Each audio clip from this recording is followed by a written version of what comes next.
Germany's in a recession. Germany is in a recession. They've had the full year GDP in 2023 declined. First quarter data looks like a continuing decline to the extent you get monthly data, more frequent data. It's very negative for Germany.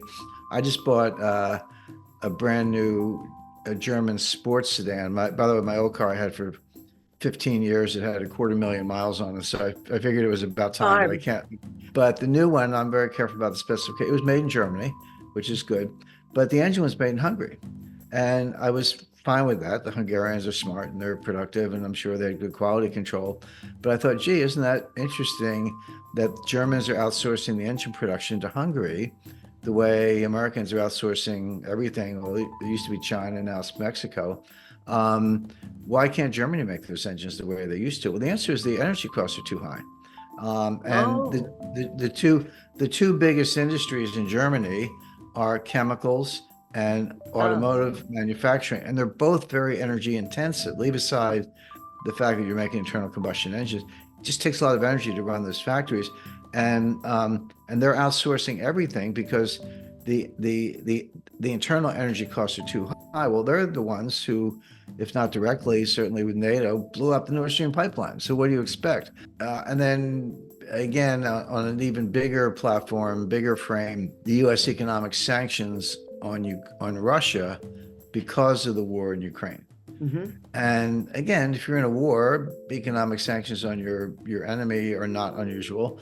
But I teach a seminar on financial warfare at the U.S. Army War College, and it's a kind of a handpicked class, 12 or 13 students. And when I did the class in 2022, it was in April, and it was right after the war began. And I said, let me tell you what's going to happen. We had already put a lot of sanctions on, but there were new ones coming out every day, almost every day. I said, here are the sanctions, here are the legal authorities. We froze their accounts. We banned their exports of strategic metals. We banned their exports of oil and natural gas. We banned imports to Russia of technological equipment, et cetera, et cetera.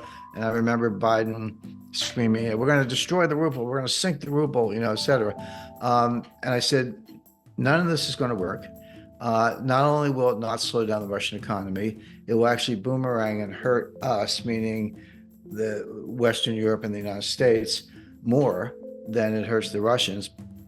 And I got a lot of pushback from the class. They were all, gung ho. I mean, I don't blame them. They're military. They want to win a war or whatever.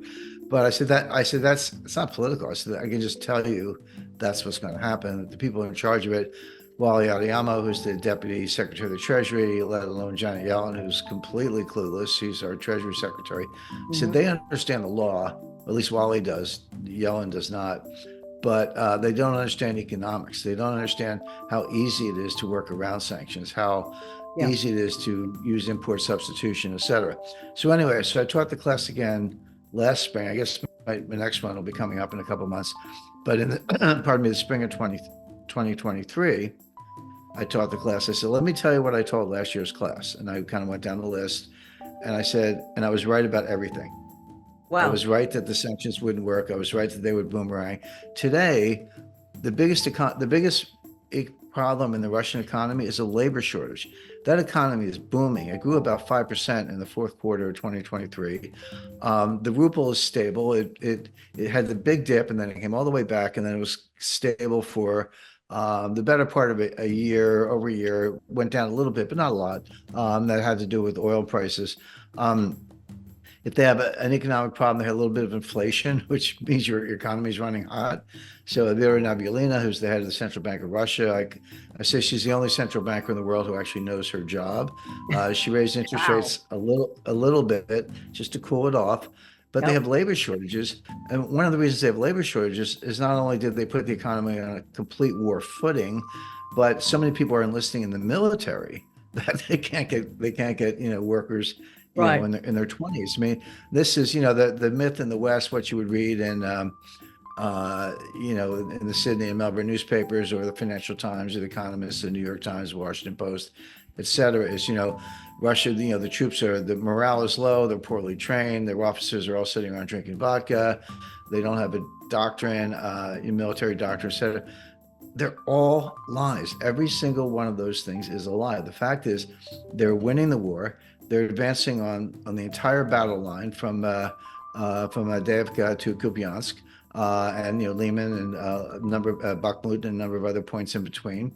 They're advancing, but the Russians take their time. All you have to do is look at the Eastern Front in World War II. I mean, Yeah. there were get the number right, 20 million people killed in combat, and I think another 10 million civilians. But the Germans came in and they killed 5 million Russians. And the Wehrmacht said, okay, we're on the outskirts of Moscow. We've taken Stalingrad. We've surrounded Leningrad. Today's St. Petersburg. We've killed 5 million Germans, or sorry, 5 million Russians. But then the Russians came back with 5 million more, and then 5 million more. In other words, the Wehrmacht and the German intelligence had no idea quite what they were dealing with in terms of Russia's ability to mobilize, and that's still true. But you look at the Battle of Kursk in 1944, late 43, early 44, they didn't rush into anything. They had a war of attrition. They wore down the Germans, and then they surrounded them. They enveloped them in what's called a cauldron, and they annihilated them. But they weren't in any hurry about it. And it was only when the Germans had been annihilated that they moved through Warsaw and Berlin. Well, they're doing the same thing in Ukraine. They're not marching to Kiev, not yet, give them time. But they are annihilating the Ukrainians on the battlefront. And now that the US Congress looks like it's not going to approve any further aid to Ukraine, Yeah. the EU did it reluctantly, but even the EU, I think it was 50 billion euros, if I'm not mistaken. But Hungary insisted that that be in 4 annual installments, not all at once. So whatever that comes to, it's like 13 million. 13 million euros is not going to. That's barely enough to pay the oligarchs in Ukraine, and the U.S. is contributing nothing right now. So Ukraine is losing badly on all fronts. But getting back to the economics of it, which is where we started, the Russian economy is booming. They're running a little hot. They have labor shortages. They're on a total war footing. They're making several million 155 millimeter shells per year. The United States and NATO's arsenals have been depleted. We don't have any more 155 millimeter shells. That's why we're sending them these cluster bombs, because that's all we have left. The U.S. is begging places like South Korea, which had some, to say, hey, could you give us your 155 millimeter shells, we'll send them to Ukraine. South Korea says, well, we might need them ourselves because the North Koreans are making noise. The Israelis need them to fight in Gaza. And so how did the Western arsenals get completely depleted? That was the other thing. We're going to wear the Russians down. There'll be nothing left of them by the time we're done. Again, Carrie, the opposite has happened. The Western arsenals are depleted. The German Leopard tanks are blown up on the battlefield. The British Challenger tanks are blown up on the battlefield. The United States sent them some Abrams tanks, which is our top of the line tanks. The Pentagon called Zelensky and said, please don't use them, because we don't want any pictures of them burning on the battlefield. It's really bad for sales. So they have some Abrams, but they won't use them because they know the Russians will blow them up with mines, drones, artillery, and bombing.